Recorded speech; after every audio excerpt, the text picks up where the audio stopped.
मोरांबा या मालिकेच्या 2 ऑक्टोबरच्या भागामध्ये चिडलेली रमा आता मात्र रागारागाने शशिकांतला धक्का देते आणि नैनाची तिथून सुटका करते.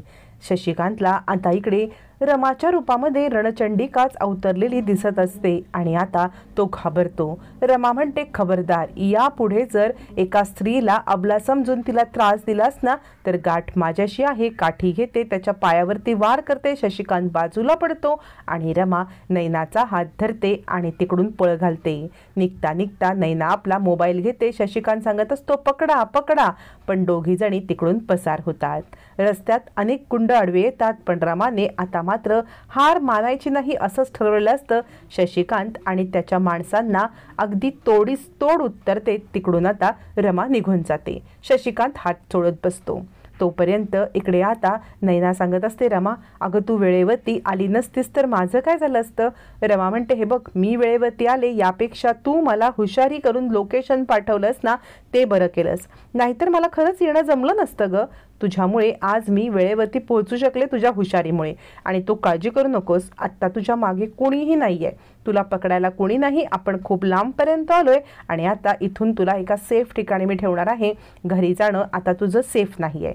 असं म्हणत रमाने आता पावशे काकू म्हणजे रमाच्या बाजूच्या काकूंकडे तिची आता पाठवणी केलेली असते आणि नैना रमाचे आभार मानून पावशे काकूंकडे निघून जाते. जाता जाता नैना म्हणते, तू सुद्धा ज्येष्ठा आणि कनिष्ठा यांच्यासारखं माझं रक्षण केलंस. तू असताना कोणत्याही दुष्टांचा त्रास देण्याची हिंमतच होणार नाही. असं म्हणत तिकडून आता लगेचच नैना निघते. मग रमा घरी यायला निघते आणि ती विचार करते, आता मी याच्याबद्दल घरच्यांना कुणालाही काहीही सांगणार नाही. मग आता अक्षयचं बीपी वाढलेलं असतं. रमा अजूनही आलेली नसल्यामुळे अक्षयला टेन्शन आलेलं असतं आणि तो विचार करतो, रमा असेल कुठे, सुखरूप असेल ना, तिला काही झालं नसेल ना. असा 1 ना 100 प्रश्न अक्षयच्या मनात येत असतानाच इकडे तितक्यात रमा येऊन उभी राहते. रमा आल्यावरती अक्षय ताबडतोब धावत पळत, रमा, रमा कशी आहेस तू. आनंद म्हणतो, झाला आता ह्याचे डॉक्टरांबाई आल्यात की नाही, म्हणजे हा आता बरा होणार, याला दुसरं कोणाची काही गरजच नाही आहे. असं म्हणत सगळेजण आता अक्षयला म्हणतात, तुला रमाचीच काळजी वाटत होती ना. आणि सीमा म्हणते, हो तर आता रमा आल्यावरती ह्याचा बीपी ह्याचं सगळं पळून गेलं असणार आहे. तेवढ्यात आता इकडे अक्षय म्हणतो, काय झालं रमा, तुझ्या हाताला काय झालं. रमाला घडलेला प्रकार आठवतो. त्या सगळ्या झटापटीमध्ये तिच्या हाताला मार लागलेला असतो. त्यावेळेला रमा म्हणते, काही नाही, मी सायकलवरून खाली पडले. अक्षय म्हणतो, बघितलं म्हणूनच मला हिची काळजी वाटत होती. चल पटकन आता आपण पूजा करायला येऊया. असं म्हणत तो आता रमाला आटपायला सांगतो. रमा छानपैकी तयार होते आणि घरातल्या गौरीचं पूजन करायला लागते, गणपतीचं पूजन करायला लागते. तितक्यात तिथे जान्हवी येते आणि म्हणते, रमा, अगं किती छान वाटते ना. रेवा, तू पण ये की पूजेला. रेवा म्हणते, नाही, काही गरज नाही, तुमचं चालू दे. मग दोघीजणी गणपती बाप्पा गौरीचं छानपैकी पूजन करतात आणि आनंदामध्ये दोघीजणी सेलिब्रेट करत असतात. आणि आता पूजन होत असतानाच तिकडे आई आजींची एंट्री होते. जान्हवी सांगत असते, किती छान वाटते ना. याच्यावरती रमा म्हणते, हो तर खूपच सुंदर वाटते. आणि आता गौरी गणपती हे येतात, जाताना आपल्याला खूप दुःख वाटतं ना. तितक्यात आई आजी म्हणतात, काय मग रमा, तू कधी जाते आहेस. रमा आई आजींकडे पाहतच बसते. आई आजी म्हणतात, म्हणजे गणपती आले, गणपती जातील, गौरी आल्या, गौरी जातील, मग काय नवरात्रीसाठी थांबशील का. रमा आता पाहतच बसते. तेवढ्यात रेवा म्हणते, हो आई आजी, आणि मग दिवाळी विसरलातच की. तेव्हा पार्वती म्हणते, हे बघ, लवकरात लवकर इकडून निघण्याची तयारी कर. अक्षय म्हणतो, हो रमा, निघण्याची तयारी कर, मी पण तुझ्यासोबत येतोय. असं म्हटल्यावर ती आई आजी म्हणतात, तू कुठे चाललास. आणि ही रमासाठी शिक्षा आहे, ती कुठे पिकनिकला नाही चाललेली आहे. अक्षय म्हणतो, मला माहिती आहे ना, ही रमासाठी शिक्षा आहे, पण जर ही शिक्षा मला मिळाली असती ना तर माझ्यासाठी रमासुद्धा ती शिक्षा भोगायला आलीच असती. त्यामुळे जर बायको नवऱ्यासाठी शिक्षा भोगते तर मी का नाही, मी सुद्धा रमासाठी शिक्षा भोगायला तयार आहे. रमा म्हणते, नको आई आजी, तुम्ही काळजी करू नका, मी यांना कुठेही घेऊन जाणार नाही, मी एकटीच शिक्षा भोगणार आहे, तुम्ही गप्प बसाव. असं म्हणत रमा अक्षयला शांत करते. अक्षय म्हणतो, असं कसं, तू एकटी कशी जाशील. याच्यावरती रमा सांगते, मी एकटीच जाईन, तुम्ही कुठेही यायचं नाही.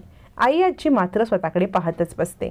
इकडे आता सीमा ज्या वेळेला आपल्या रूममध्ये येत असते पाहते तर काय, शशिकांतने त्याच्या गुंडांना कॉल केलेला असतो आणि तो सांगतो, काय झालं, नैना नाही सापडली. तुम्ही एक काम करा, ती सापडत नाहीये ना तर तिचा मुलगा शाळेत असेल, त्या मुलाला शाळेतनंच तुम्ही किडनॅप करा, शाळेतूनच त्याला उचललत ना तर मात्र बरं होईल.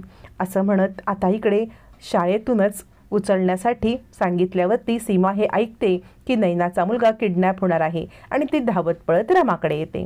रमा वाती वळत असते आणि म्हणते, आई काय झालं, तुम्ही अशा अस्वस्थ का आहात? याच्यावरती इकडे सीमा म्हणते, तुला माहिती आहे का रमा, यांनी काहीतरी कटकारस्थान सुरू केलंय. यांनी ना सीमा सांगायला लागते की यांनी नैनाच्या मुलाला किडनॅप करण्याचा प्लॅन केलाय. रमा म्हणते, काय किडनॅप करण्याचा प्लॅन? आता आपल्याला काहीतरी करायला पाहिजे. सीमा म्हणते, पण आपण काय करणार?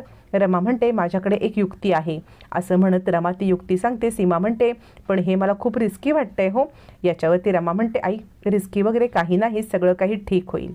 मग इकडे रमा तिचं रात्रीची कामं उरकत असताना शशिकांत बाहेर असतो आणि म्हणतो, वाह कसला माज कसला आहे ग तुला, म्हणजे नवरा तुझ्या मुठीत आहे, नवरा तुझं ऐकतो, या सगळ्याचा माज आहे का तुला?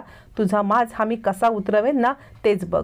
रमा म्हणते, माझा माज नका उतरवू, स्वतःचा अहंकार आहे तो बाजूला ठेवा, दुसऱ्यांना त्रास देणं, कटकारस्थान करणं हे बंद करा. याच्या शशिकांत म्हणतो, तुझी या घरातनं रवानगी केली ना की बघ मी एकदाचा मोकळा झालो. असं म्हणत शशिकांत रमाला वाटेल ते बडबडत असतो विचार करतो, नाही आता ह्या रमाची या घरातून जाण्याची वेळ जवळ आलेली आहे. रमाची लवकरात लवकर पाठवणी करायलाच पाहिजे. नंतर इकडे सकाळी अक्षय रूममध्ये फोनवरती बोलत असतो त्याच्या मैत्रिणीसोबत. त्याच्या अमेरिकेच्या मैत्रिणीसोबत फोनवरती बोलत असताना तिकडे रमा येते. त्यावेळेला अक्षय म्हणत असतो, काय गं किती दिवसांनी भेटणार आहोत आपण, आणि तू भेटल्यावरती जे करायचं बोलतेस ना ते ऐकूनच मला इतकं भारी वाटते, मग करायला किती मजा येईल. रमा आता शेवटचं एकच वाक्य ऐकते आणि गैरसमज करून घेते आणि ती अक्षयच्या पुढे मागे करायला लागते, काय चाललंय काय चाललंय असं म्हणत रमा आता अक्षयच्या पुढे मागे करायला लागते. मग मात्र अक्षय म्हणतो, काय झालं? रमा म्हणते, शी शी शी किती घाण बोलता हो तुम्ही. अक्षय म्हणतो, घाण? अगं मी काय घाण बोललो? रमा म्हणते, काय हे की ऐकायला मजा येते, करायला डबल मजा येईल. अक्षय म्हणतो, अगं ती मला सांगत होती की इकडे आल्यावरती ती काहीतरी मेनू ट्राय करणार आहे आणि तोच मेनू ऐकायला इतकी मजा वाटते, करायला धमाल येईल असं म्हणते. तू काय बरं गैरसमज करून घेतलास रमा? असं म्हणत आता इकडे अक्षयने मोठा खुलासा केल्यावरती रमा थोडीशी गडबडते. अक्षय म्हणतो, अगं सगळे मित्रमैत्रिणी एकत्र येणार आहेत ना त्यासाठी बोलतोय, तू कसला विचार करतेस कळतच नाही. असं रमाला वेड्यात काढत अक्षय निघून जातो.